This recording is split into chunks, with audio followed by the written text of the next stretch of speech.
Salut les mobeurs, petite vidéo sur les nettoyeurs ultrasons. Alors on va tout voir dessus parce que il faut être honnête, mais à partir du moment où vous en servez bien, c'est le meilleur moyen pour faire du nettoyage de précision. Comparé au pinceau ou la soufflette, on va quand même être bloqué, c'est du nettoyage superficiel, mais on va pas en profondeur.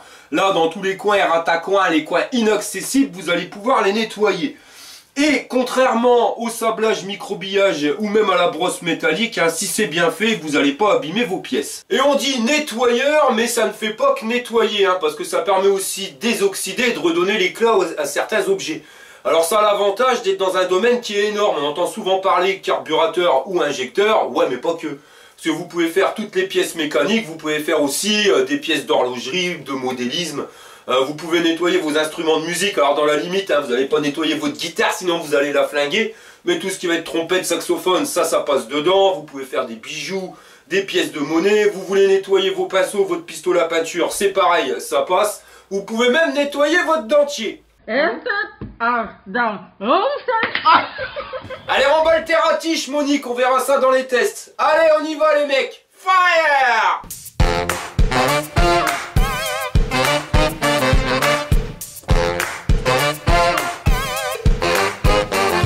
La première question qu'on pourrait se poser, c'est comment que ça se goupille le truc. Et ben vous allez voir, c'est pas compliqué. Dans cette boîte, il y a un générateur ultrason. Lui, il va produire un courant électrique à haute fréquence. Ce courant électrique, il va être envoyé à des transducteurs. Alors les transducteurs, c'est des pièces qui vont être fixées directement sur la cuve, par le dessous. On pourrait dire que c'est des vibrateurs. Pour être plus simple à comprendre, on va dire des marteaux. Et ce courant électrique, donc à l'intérieur de ce transducteur, il va se transformer en vibration. Comme si on donnait des coups de marteau directement sur la cuve. La cuve, elle va vibrer et elle va transmettre ces vibrations au nettoyant qui est à l'intérieur, enfin au liquide, au bain de nettoyage. Mais le truc, c'est que c'est pas ces vibrations qui vont nettoyer. Non, c'est la cavitation. Et ça, c'est tout simplement le phénomène de produire des bulles de vapeur dans un liquide sans le faire chauffer, juste par moyen mécanique. En clair, c'est comme si on faisait bouillir de l'eau sans la faire bouillir. Alors là, vous allez me dire, je comprends plus rien. Bah moi non plus, donc je crois que c'est l'heure du petit Explic-Site. C'est l'heure du petit Explic-Site. Pour faire simple et que ça soit compréhensible pour tous, notre générateur ultrason, quand il envoie 40 000 Hz, ça veut dire qu'en une seconde, il y a 40 000 mouvements. Alors ça va à nos transducteurs. C'est comme si dans la même seconde, avec notre marteau, on vient taper sur la cuve 40 000 fois et on vient relever le marteau. Alors quand on tape, on crée une pression. Quand on relève le marteau, on crée une dépression. Et c'est ça qui fait la cavitation. C'est tout simplement la création d'une bulle de vapeur qui, à chaque mouvement de pression, elle va rétrécir. Et quand ça devient de la dépression, eh ben, elle va grossir. Et elle va rétrécir, grossir, rétrécir, grossir. Mais à chaque fois qu'elle va grossir, eh ben, elle va grossir un tout petit peu plus que le coup d'avant. Donc vous voyez, petit à petit, elle va devenir de plus en plus grosse. Et arrivée à une certaine taille, elle va imploser. Quand elle implose, elle envoie du liquide partout. Alors attention, c'est pas énorme, c'est vraiment à la taille microscopique. Là, on est au micro-poil de cul d'une mouche. Mais ça va nettoyer donc sur cette petite distance. Et ce phénomène de cavitation, il va être différent en fonction de la fréquence. Plus vous serez sur une fréquence basse, entre 25 et 28 000 Hz, plus les bulles seront grosses et moins nombreuses. Et quand elles pètent, eh ben elles en foutent partout. Et ça a l'avantage de faire un nettoyage qui est beaucoup plus rapide. Mais on va dire que c'est un truc de bourrin. Donc vous risquez franchement d'abîmer vos pièces. Quand vous allez monter sur du 40 000 Hz, vous aurez beaucoup plus de bulles, mais vachement plus fines. Alors ça fait que quand elles pètent, eh ben, elles font moins de dégâts, donc ça abîme quasiment pas les pièces. C'est pour ça que si vous avez la possibilité d'avoir un potentiomètre sur votre machine où vous pouvez régler la fréquence, en 25-28 000 Hz, ça c'est vraiment au début pour décrasser, le plus gros aussi doit avoir à décrasser. Mais surveillez bien parce que vous risquez de niquer vos pièces. Et après vous allez monter dans la fréquence pour arriver à 40 000 Hz, où là on sera sûr d'avoir un nettoyage certes plus long mais beaucoup plus fin. Donc si vous n'avez pas le choix avec un modèle potentiomètre, si vous voulez choisir entre 25 000 ou 40 000 Hz, cherchez pas, partez tout de suite sur un modèle 40 000 Hz. On sera certes sur un nettoyage plus long, mais beaucoup plus net. Sinon il y a une autre façon de nettoyer, il y a les bacs de l'Ultracon. Regarde-le lui. Pour le choix du bac, sachez qu'ils feront tous le même nettoyage. Que vous preniez un 2 litres ou un 50 litres, vous pourrez nettoyer dedans des bijoux comme des pièces graisseuses, comme des dentiers. Le truc, c'est que c'est le détergent qui, lui, va déterminer la pièce à nettoyer, enfin du moins sa matière, ou la salissure qu'il y a dessus. C'est-à-dire que si vous avez une pièce pleine d'huile, prenez un détergent avec du dégraissant à l'intérieur. Si vous avez un dentier à nettoyer, vous n'avez pas forcément besoin d'un dégraissant à l'intérieur. Par contre, si vous nettoyez une pièce métallique, eh ben, prenez avec un désoxydant. Pourquoi? Parce que nettoyer une pièce métallique à l'eau, il y a des risques qu'après elle rouille. Avec le désoxydant, elle ne rouillera pas. Des détergents, il en existe plein de sortes, hein, à des prix qui coûtent bientôt une super blinde. Alors on va pas se prendre la tête aujourd'hui sur cette vidéo, je reviendrai par la suite avec des vidéos où je vous trouverai des recettes de grand-mère pour vous faire vos détergents à la pas chère, cousin. Il existe aussi des détergents multi-usages, alors ça c'est bien parce qu'on peut tout nettoyer avec. Le délire c'est que ça nettoie moins bien qu'un détergent spécifique. Donc ouais, ça à voir. Concernant la taille du bac, alors on existe 36 sortes, hein, des plus larges, moins larges, plus hauts, aussi grands, enfin, voilà.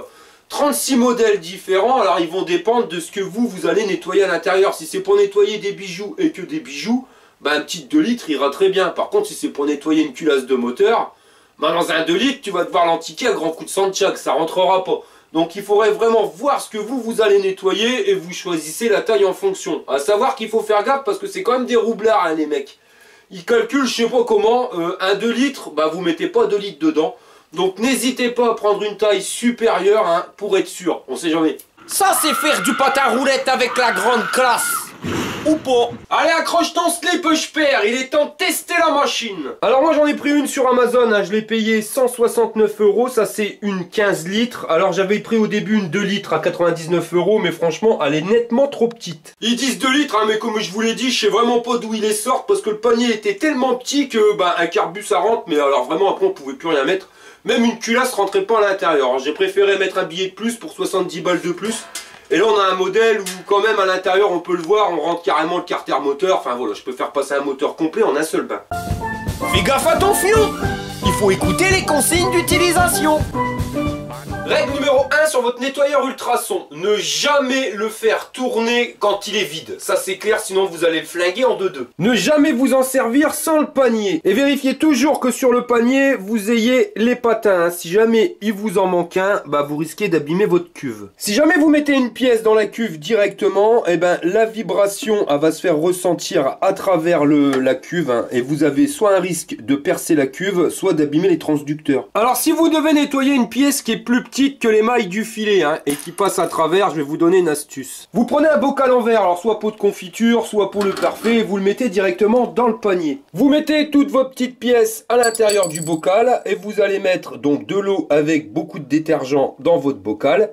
Et vous pouvez mettre de l'eau directement ici, mais avec beaucoup moins de détergent. Quoi qu'il arrive, vous allez devoir mettre de l'eau, hein, dans votre cuve, sinon vous allez la flinguer. Mais au niveau du détergent, vous en mettez beaucoup plus dans le bocal, là où vous avez mis les pièces à traiter, que dans la cuve. Par contre, il faudra quand même en mettre un petit peu, hein, ça permet aux ondes ultrasons de se propager nettement mieux. L'avantage avec cette technique, c'est que si vous avez que quelques petites pièces à nettoyer et que votre bac il est énorme, et ben comme ça vous économisez du détergent. Et si vous avez différentes pièces à nettoyer, ben c'est pratique aussi. C'est-à-dire que si vous nettoyez votre dentier en même temps qu'une culasse bien huileuse, ça ne sera pas les mêmes produits. Alors vous mettez votre dentier dans le bocal en verre avec le produit adéquat, et la culasse huileuse, vous la mettez dans le panier avec le produit dans la cuve pour nettoyer la culasse huileuse. On va pouvoir commencer par remplir la cuve. Alors on pourrait mettre de l'eau du robinet, hein, ça fonctionne très bien. Le truc c'est que j'ai remarqué que sur certaines pièces ça laissait des traces de calcaire. Alors je me prends pas la tête, hein, je mets directement de l'eau déminéralisée, je paye ça 1,50 € les 5 litres. Et l'avantage en plus c'est que je récupère le bidon, hein, parce que le détergent vous pouvez vous en servir plusieurs fois. Sauf si c'est vraiment dégueulasse. Mais si c'est pas trop crade, ben vous pouvez le remettre dans le bidon et puis vous en servirez pour la prochaine fois. Ensuite, pour gagner du temps, hein, parce qu'il y a une résistance pour chauffer, mais voilà, tu peux pédaler pour que ça aille plus vite. Je vous conseille de mettre de l'eau chaude dedans. Alors pas bouillante, hein, parce que si vous êtes dans un garage où l'appareil est à 3 degrés et que vous allez mettre de l'eau à 90 degrés, là vous risquez de flinguer tout l'intérieur. Vous mettez d'abord de l'eau tempérée, et ensuite vous analysez la température, hein, voir grosso merdo à combien on est, et après vous rajoutez petit à petit de l'eau chaude. Une fois que vous avez rempli grosso merdo la moitié de la cuve, et ben vous mettez en route, et là on regarde. Donc ça, 7 c'est la température de réglage, là actuelle 20 degrés, donc mon eau est à 20 degrés. Comme je la veux grosso merdo à 50-55 degrés, ben je vais pouvoir rajouter pas mal d'eau chaude pour arriver à ce niveau-là. Au niveau de la température de fonctionnement, entre 45 et 55 degrés, on est au top. Moi je préfère mettre 50 degrés parce qu'à partir du moment où vous allez mettre les ultrasons en route, ça va avoir tendance à augmenter la température.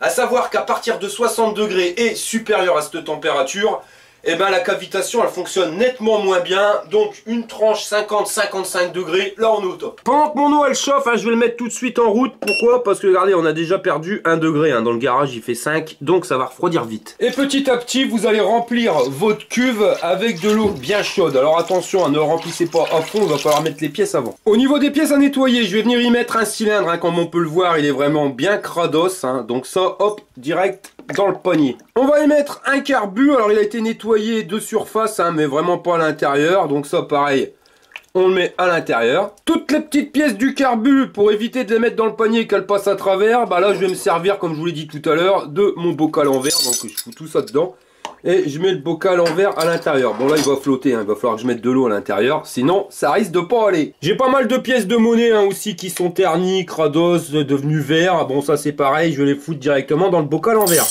Une boucle de ceinture militaire, comme vous pouvez le voir, qui est pas en super état. J'ai une douille qui est vraiment bien rouillée, alors hop, dans le poignet. Une autre qui est pas forcément mieux, j'irais même encore plus triste. Et une baïonnette, alors qui a été nettoyée au niveau mécanique avec une brosse en métal, mais comme vous pouvez le voir, donc il a réussi à la revoir, mais on n'est pas au top. Une fois que vous avez mis tous les objets dans votre bac, il vous restera plus qu'à combler avec l'eau jusqu'au niveau. Alors le niveau, c'est ici, vous voyez, ils ont fait une démarcation.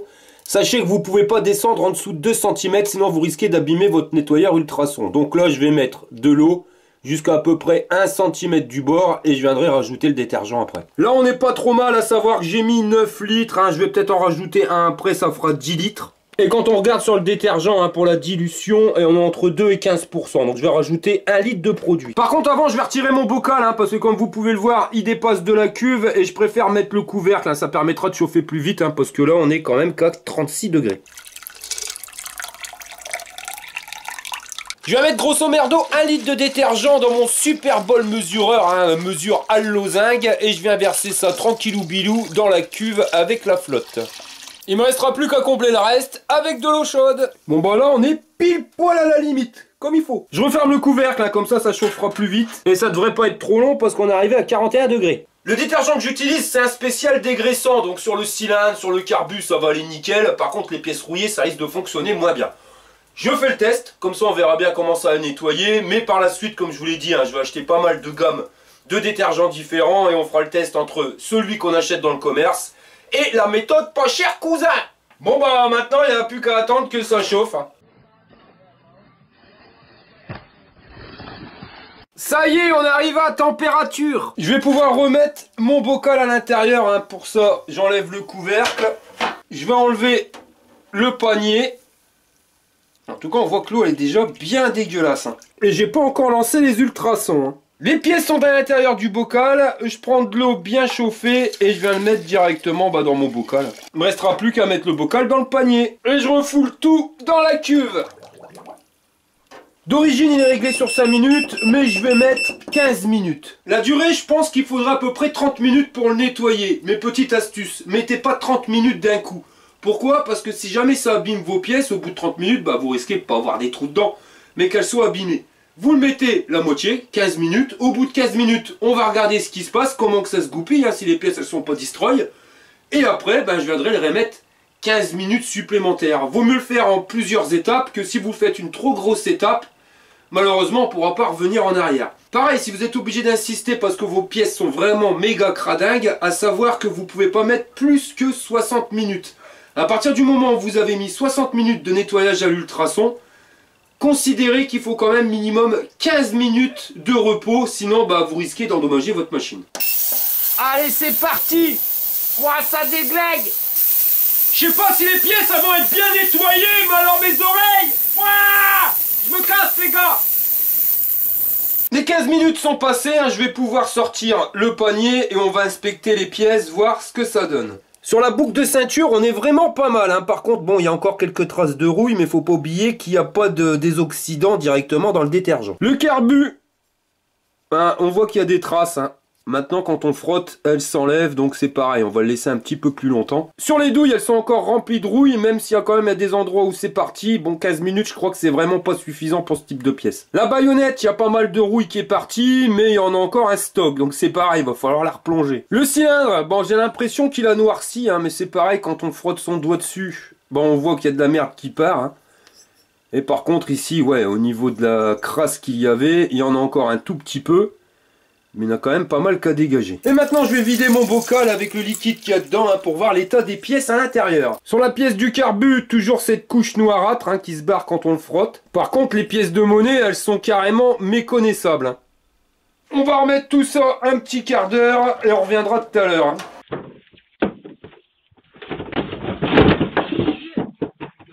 Bon allez, après 15 minutes de destruction d'oreilles, il va être temps de sortir le panier et de voir les pièces. Putain, quel con. Mais quel trip abruti, j'en ai foutu mais partout. Concernant les pièces de monnaie, hein, comme vous pouvez le voir, on est vraiment plus qu'au top. Hein. C'est nickel de chez nickel. Concernant les pièces du carbu, c'est pareil. Hein. On est au top du top. Alors le voile, il s'est barré hein, directement au deuxième lavage. Alors après, vous passez un bon coup à l'eau claire et vous le séchez avec un décapeur thermique. Mais voilà quoi. Le résultat est là, c'est nickel chrome. Le cylindre, alors il est encore pas super propre hein, au niveau des ailettes. Par contre, quand on regarde, ben, la calamine elle a carrément disparu. Enfin, il y en a encore un tout petit peu ici, voilà, ici. Tout ce qu'il y avait ici, c'est parti. Il faudrait le replonger encore dans le bain, mais en sachant que c'est un cylindre qui est mort, on va arrêter là. On voit que la calamine, ça a dégagé. Et pour les autres pièces en métal rouillé, ça a fonctionné aussi, mais il en reste encore pas mal. Hein. Après, c'était un dégraissant, c'était pas un dérouillant. Comme on peut le voir, la boucle, voilà, il y a encore pas mal de rouille ici. Pareil sur sa baïonnette, alors il y a... On arrive direct à voir le métal hein, à des endroits, mais on n'est pas encore super propre. Alors là, je crois que ça va pas fonctionner. Range ton porte-monnaie avec l'astuce à pas cher, toi, pas te faire dilater la rondelle. Ça pique moins quoi. Et comme j'ai pas envie d'y passer 15 jours, on va faire un système à la Walligen. Alors vous prenez un bocal, vous y mettez du vinaigre blanc, hein, même s'il a déjà servi, c'est pas grave. Et on va venir mettre directement les objets à l'intérieur. Donc la baïonnette, on va pas la mettre à fond. Comme ça on verra. Hop, la boucle. Et on fout tout ça dans le bac à ultrasons. Voilà, on va refermer comme on peut. On va pas non plus que ça se casse la margoulette. Et on envoie la sauce. Juste pour rappel, hein, le vinaigre ça coûte 41 centimes le litre par rapport à une blinde hein, comparé à leurs produits à la con. Et vous verrez que ça marche au moins aussi bien si c'est pas carrément mieux. Alors par contre la petite astuce c'est que vous mettez pas le vinaigre directement dans la cuve, mais mettez-le dans un bocal, ça évitera de niquer la cuve. Ça fait 30 minutes que c'est dans le bac, maintenant on va regarder la différence. Alors pour la baïonnette à première vue, il n'y a aucune différence, hein, mais là vous allez voir tout à l'heure, vous allez choquer. Ensuite pour la douille, hein, la grosse douille, pareil, hein, on voit pas beaucoup de différence, mais on verra tout à l'heure. Là par contre, on voit carrément la différence. Alors je veux pas dire que ça brille à mort, mais c'est quand même nettement mieux que tout à l'heure. Hein. Autant pour la douille que pour la boucle de ceinture. Par contre pour la boucle de ceinture, on voit que la partie au milieu, bon elle est encore rouillée et fixée dessus. Mais bon, on va refaire un bain après par la suite. Allez, maintenant on va faire un tour de magie. Je prends tous les objets qui ont trempé dans le vinaigre et je les fous dans le panier. Tu vas voir, tu vas bréa. On voit quand même bien la rouille, hein, le dépôt qu'il y avait donc au fond du bocal. Les 5 minutes sont passées, maintenant on va regarder la différence. Et vous voyez, c'est quand même flagrant. Pour la douille et la boucle de ceinture, bon ça n'a pas bougé plus que tout à l'heure, c'est toujours aussi brillant. Par contre, pour la douille, là, alors là, il n'y a plus une trace de rouille, hein, comme vous pouvez le voir, on voit directement le gris du métal. Et pour la baïonnette, on voit ce qui a été trempé et ce qui n'y a pas été. Hein. Bon, il y a encore des petites pointes ici. Mais bon, avec un bain d'une demi-heure, voilà le résultat. Hein. J'ai retourné la baïonnette hein, et on est reparti pour un bain de 30 minutes. Le bain vient de s'arrêter, on va regarder l'état des outils. Hein. Par contre, il y a un truc qui me fait rire, c'est que ça fait comme une croûte de rouille. Vous voyez? Hop, elle tient pas, elle est pas fixée, on dirait que tout a remonté, c'est fixé en haut ici. Bon, pareil que tout à l'heure, hein, sur la baïonnette, ça se voit pas plus que ça, à part la rouille qui est tout remontée ici. À la ligne de démarcation, on va plonger dans le bain, on verra après ce que ça donne. La douille c'est pareil, on voit pas grand chose. Bon, on va mettre tout ça dans le panier, ça sera plus simple. Par contre, je crois que je vais être bon pour changer le vinaigre, hein, parce que on n'a plus du tout la même couleur que d'origine. Hein. 5 minutes dans le bain, il n'y a pas besoin de plus, et on va regarder ce que ça donne. Bon bah déjà la baïonnette elle est pas mal. Il y a encore quelques traces de rouille, mais par rapport à ce que c'était en rentrant, il faut pas oublier que ça a passé 75 ans dans la terre. Hein. Ça mon gamin il l'a trouvé avec un détecteur de métaux dans un champ. Pareil pour la douille, hein. Alors ça va, il y a des endroits ça va mieux que d'autres. Bon je crois que je vais la remettre direct dans un bain d'une demi-heure. Je fous tout ça dans le bocal avec du vinaigre tout propre, mais comme tu peux le voir, il va vite changer de couleur. Et c'est la grande classe à Paname, on a l'impression d'être dans mon jacuzzi. Enfin, quand je pète dans la baignoire, quoi. Et là, on voit bien l'effet de la cavitation, hein, parce que si vous bloquez bien sur une bulle, on voit bien qu'elle grossit et qu'après, elle pète. Attends, je vais te le faire au ralenti. Regarde-moi ça, un truc de dingue, mon pote. Les studios Walligen te présentent les bulles de cavitation. Ouais, Jean-Claude, il dit, faut pas confondre cavitation et vas-y à fond dans mon... Jean-Claude! Bah, Baca Ultrason. Tu croyais quoi, toi? À mi-cuisson, je retourne les objets qui dépassent. Quand c'est fini, je sors le panier et je fous tout dans un seau rempli d'eau. Avec l'aide de mon copain Coin le canard, je frotte tous les objets histoire de dégager les restes de vinaigre. Un bon coup de décapeur thermique histoire de dégager toute la flotte, et quand c'est bien sec, je viens y mettre un bon coup de bombe WD-40 histoire d'éviter que la rouille revienne. Ou alors vous pouvez mettre un coup d'HP34 ou de Belgum, hein, suivant ce que vous avez, si vous voulez que l'objet y brille. Et pour briller, on peut dire que ça brille. Alors là, on voit directement la différence entre le HP34 et là où il n'y a rien eu. Toute la rouille est partie, à part à certains endroits, hein, comme on peut bien le voir. Donc ici, à l'intérieur, il y a encore une trace de rouille. À l'arrière, on en a un peu là. Et au niveau du rivet, vous voyez, juste sur la base. Il faudrait le replonger encore un petit peu, une petite quinzaine de minutes dans un bain, mais ça ira très bien, le gamin le fera. Wait a minute, hold up. I know you ain't over here making a duck face. Girl, I done told you about the duck face, man. La douille, elle est nickel chrome, hein, et le truc de fou, hein, c'est que vu comment c'était rouillé, quand on regarde bien, bah regardez ici, on voit encore les inscriptions. Pour la douille et la boucle de ceinture, j'ai passé directement du HP34, mais bon, si vous en avez pas du mirror, ça ira bien. Et là, on voit, ça brille quand même nettement plus qu'au début. Maintenant, on va pouvoir nettoyer la cuve, hein, parce que là, il y a un monde brun phénoménal au fond. Hein. Et ce monde brun, il est rempli de particules métalliques. Alors arrêtez de vous en servir, hein, parce que la cavitation, elle va aller moins bien. Et surtout que vous risquez de bousiller votre cuve, hein, parce que bah, ça va trembler dans tous les sens et ça risque de la percer. Là, pour moi, le liquide, il est bon à foutre à la poubelle. Par contre, si j'aurais fait un nettoyage avec des pièces qui étaient moins rouillées, j'aurais eu un dépôt beaucoup plus petit, donc j'aurais pu peut-être m'en resservir. Mieux que le Walligen choucroute, c'est le tuto à Jean-Claude. Remballe tes là que je perds, ça va chier les bulles, la Walligen is best fly, c'est moi qui te le dis. Oui, alors je vais te montrer le petit tuto, si toi pas vouloir gaspiller le produit jus de Charlotte qu'il y a dans le bac à ultrasons, comment qu'on fait pour le filtrer. Par contre, je sais pas, il doit y avoir un problème avec ma chemise, elle a dû rétrécir, hein, va falloir que je la change. Alors tu prends un filtre à café, pas cher cousin, ça va nickel chrome.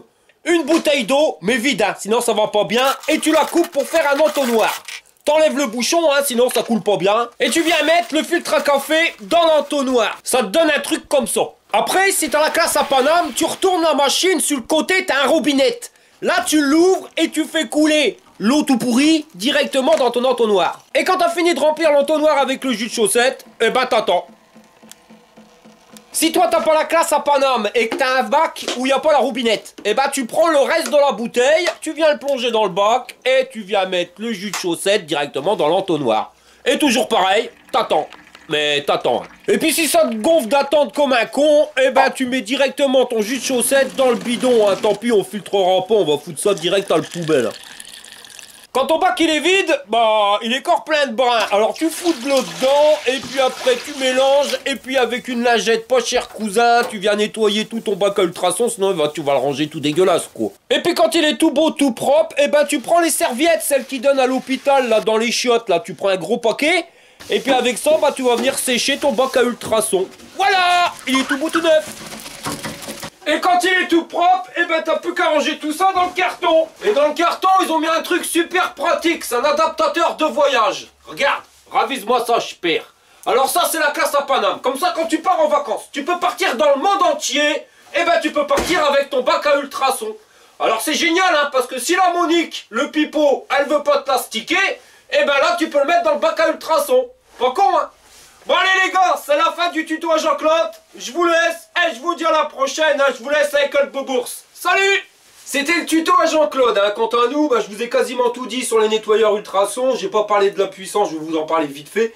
Donc la puissance efficace hein, à la sortie des transducteurs, plus ils seront puissants, plus vous aurez une cavitation qui sera importante. Donc un nettoyage plus rapide et nettement plus propre. Le truc, c'est qu'à la sortie des transducteurs, ça se calcule en watts efficaces. Le problème, c'est que certains constructeurs, même vendeurs, ne sont pas super honnêtes et ils confondent exprès watts efficaces et watts de crête. Alors c'est quoi la différence? Watt de crête, c'est la puissance que va consommer votre transducteur. Et les watts efficaces, c'est ce que lui va donner en puissance ultrason. Le truc, c'est qu'entre les deux, il y a de la perte et on aura toujours un chiffre qui sera plus grand avec des watts de crête. Le souci, c'est qu'ils nous le disent pas, hein, si c'est watts de crête ou watts efficaces. Et il y en a même, ils sont encore moins honnêtes, hein, c'est clair, c'est qu'ils additionnent la puissance du bain. Parce que ça chauffe, il y a une résistance, donc ils additionnent la puissance de la résistance avec les watts de crête. Alors finalement, on arrive à des chiffres qui sont faramineux et au final, ça veut rien dire. Ce que j'aurais à dire perso sur mon avis, c'est que dépensez pas une fortune dans un nettoyeur à ultrasons, tant pis si ça met plus de temps. Mais penchez-vous plus surtout sur les détergents, parce que les détergents c'est aussi important que votre nettoyeur ultrason. Si vous avez un nettoyeur ultrason de compétition mais que vous utilisez un détergent qui n'est pas adapté, ça n'ira pas. C'est pour ça que je reviendrai très rapidement avec plein de recettes de grand-mère à la pas chère cousin, hein, parce qu'il a quand même marre de se faire plomber 20-30 balles pour un bidon de 5 litres. Enfin, on l'a bien vu, hein, sur du vinaigre à 41 centimes le litre, soit 2,5 € les 5 litres, et on a un résultat qui est top du top pour la rouille. Mais ça ne marchera pas pour d'autres choses. Donc je reviendrai rapido avec une vidéo là-dessus. Et petite astuce, hein, si vous voulez pas niquer votre cuve plus vite que prévu avec des produits à la con, tout ce qui va être recette de grand-mère, je vous conseille de le faire directement en bain-marie. Vous mettez tout ça dans un bocal et le bocal dans le panier, ça évitera. Après, ça dépend des produits que vous allez utiliser, donc c'est pour ça que j'en reviendrai dessus directement dans la prochaine vidéo. Concernant cette machine, la 15 litres, j'ai dit en début de vidéo, on peut l'avoir à 179 balles sur Amazon, on peut avoir la 2 litres pour 99 €. À savoir, si on cherche bien, on peut la trouver entre 70 et 80 €. Nous, pour notre utilisation, la 2 litres c'est limite, mais la 15 litres c'est largement suffisant. Après, on peut avoir une 30 litres, hein, là c'est la casse à Paname. Mais il faut avoir la place pour pouvoir le stocker, c'est pas vraiment le cas. Donc la 15 litres c'est nickel chrome. Si vous avez de la place, faites-vous plaisir avec un 30 litres. A savoir que ça vient d'Amazon, pourquoi hein, c'est pas moi qui l'ai acheté, c'est mon pote Shibamix qui me l'a offert. Merci à toi mon ami, hein, c'est grâce à lui que j'ai pu vous faire la vidéo. Parce que moi je l'aurais acheté sur AliExpress, hein. Sachez que le 2 litres on le trouve à moins de 50 balles. Et que la 15 litres on la trouve à 135 €. A savoir si vous avez jamais acheté sur AliExpress, là je vous mets un code. Ça vous permettra d'avoir des réductions. Alors des réductions, avant c'était 20 balles, là je crois que c'est 40 balles, mais bon je suis pas sûr. Donc plutôt que dire une connerie, je préfère rien dire, donc vous allez avoir des réductions. Et pour ceux qui ont déjà acheté, hein, le seul code que j'ai trouvé c'est Arpasonma, je fais des frites mon ami. Mais je désespère pas le trouver. Maintenant si vous voulez en acheter une, ça sera à vous de choisir le vendeur. À savoir qu'entre Amazon et AliExpress, il y a une grosse différence de prix. Mais faut être honnête, c'est pas non plus le même service. Hein. Amazon, vous êtes livré super rapido. AliExpress, même s'ils font du progrès, il faut compter quand même minimum une semaine, 10 jours, hein, voire des fois plus. Et au niveau du service après-vente, ça n'a rien à voir. Si ça tombe en panne, vous serez moins emmerdé avec Amazon que si vous le prenez sur AliExpress. Avec AliExpress, la garantie, c'est tout de suite plus galère. Donc voilà, maintenant vous savez tout, vous avez plus qu'à choisir, vous faites comme vous voulez. Voilà les gars, je vous remercie d'avoir regardé cette vidéo jusqu'au bout et je vous dis à la prochaine pour une prochaine vidéo. Et pour ceux qui me suivent, on se retrouve tout de suite après dans l'espace abonné. Infos, cadeaux, nouvelles, jeux concours, bon plan, c'est l'espace abonné. Bon, j'ai rangé tout le bordel, au moins on y voit plus clair. Ouais, je voulais vous parler 2 petites minutes concernant un projet qui va arriver et pour moi c'est le plus beau projet de la chaîne. Avant, je vais me faire les 2 mobilettes qui restent ici parce que je peux plus circuler. Donc il y a celle de Greg. Pas grand chose, on arrive bientôt à la fin, donc elle devrait vite partir. Après j'ai celle de Serge de Normandie, alors c'est une bécane full origine qui tourne pas bien, donc on va voir pourquoi elle tourne pas bien et on va la refaire tourner nickel. Et quand ça sera fini, on passera à super projet. Là j'attends le livreur, il devrait plus tarder, parce que cette bécane là, elle vient de la Défense, c'est la mobilette à Jacques. Donc je vous la montre juste après que le livreur soit passé.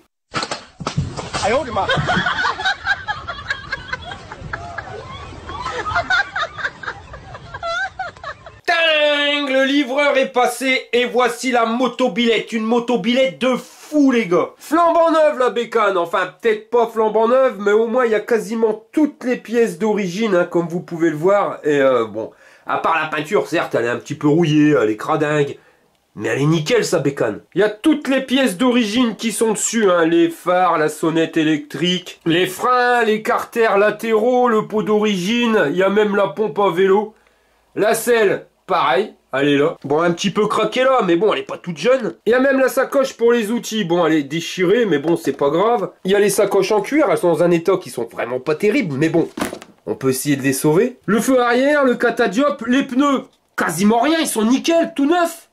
Le moteur est d'origine, un par l'antiparasite, mais franchement, elle est dans un état qui est pas terrible, mais elle a toutes ses pièces, cette bécane. Bon, au niveau des roues, il lui manque des rayons, hein, puis je crois que c'est lui, hein, il a dû mettre un coup de pince, parce que cassé comme il est cassé, le rayon, on voit que ça a été coupé. Et il y en a un deuxième aussi ici qui a été coupé, hein, puis on les retrouve ici, donc c'est bizarre, un rayon ça casse pas comme ça, donc à mon avis il y avait besoin d'un petit bout de ferraille. Il y a que les poignées qui sont pas super terribles, hein, doivent pas être d'origine. Et ici il nous manque une petite plaque, hein, la même que celle-ci. Bon, la peinture elle se barre, hein, et c'est rouillé, mais bon, je vous dis, elle est quand même correcte. Alors vous allez me dire, ouais, il est devenu fou, pourquoi il dit que c'est le plus beau projet de sa chaîne, hein, parce que c'est vrai que la mobilette, c'est pas le dernier modèle, et on n'en fera pas une turbine qui roule à 100 à l'heure.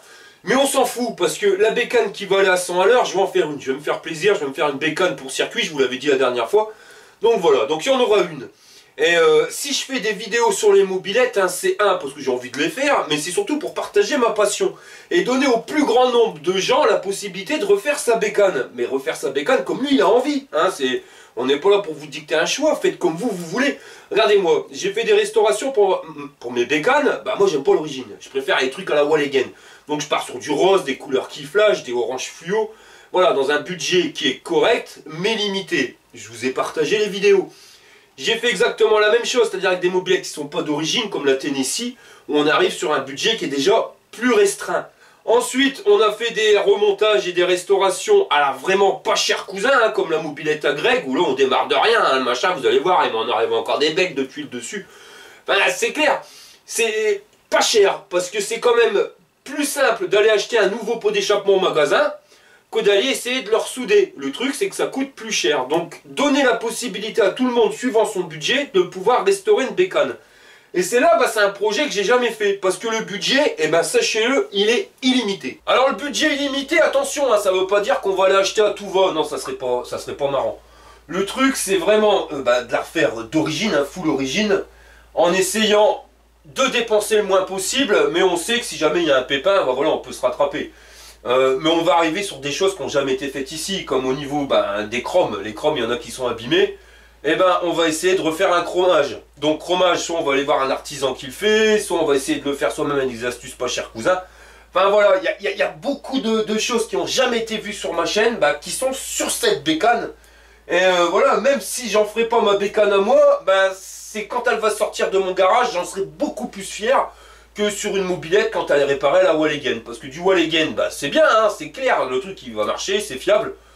Mais au final, elle est pas si terrible que ça, elle est moins belle la bécane. Là, elle arrive, elle est triste. Et on verra quand elle va repartir. Vous verrez, ça va être un truc de dingue. Ça, j'aime bien. Concernant les vidéos, je sais pas du tout comment je vais goupiller le système. Hein, parce que comme vous pouvez le voir, il y a quand même un taf de malade. Alors l'idée, hein, ça serait de la faire dans un coin. Et puis quand c'est fini, je vous poste les vidéos. Le truc, c'est qu'à mon avis, je vais avoir besoin de vous, les gars, hein, parce qu'il manque quelques pièces, hein, comme la pièce sur le cadre.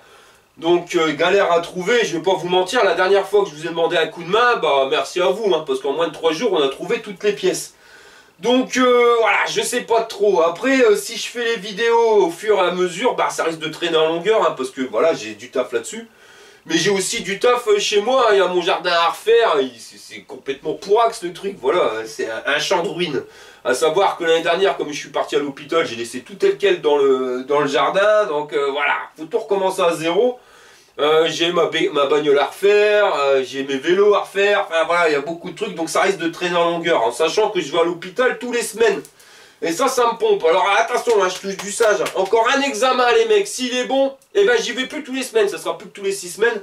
Donc ça, c'est une grande chose. Hein. À vrai dire, je devrais me faire opérer, mais ils veulent pas m'opérer parce que je vais trop bien. Ah, j'ai vraiment entendu. Bon, enfin, voilà. Hein, ils disent que tant que je prends du poids, il faut laisser tel quel. Donc, je touche du sage, je continue de faire gaffe. Et si j'arrive à ne pas me faire opérer, ça sera déjà une bonne chose. Déjà, ça de gagner. Mais bon, voilà. Comme vous voyez, il y a quand même du taf à faire dessus. Voilà les gars, écoutez, on arrive à la fin de cette vidéo, hein, ça a traîné, mais désolé, il y avait beaucoup de choses à dire, donc je vous remercie d'avoir regardé jusqu'au bout, et je vous dis à la prochaine pour une prochaine vidéo. Allez, on y va. Croche ton slip, mon pote. Fire!